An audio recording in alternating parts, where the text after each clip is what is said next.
This trophy comes from the collection of the Kentucky Derby Museum. We received from the estate of Horace Allen Jimmy Jones in 2002. Jimmy was the son of Ben Jones. He and his father were trainers, mostly for Calumet Farm in the 40s and the 50s. This particular commemorative piece was given to them by Churchill Downs.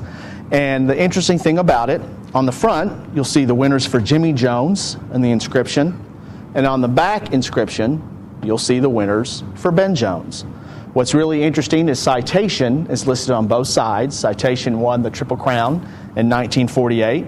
Although he's really recognized as Jimmy's horse, Ben needed one more win in 1948 to tie Herbert Derby Dick Thompson for 4 Kentucky Derby winners, which would make him tops among trainers.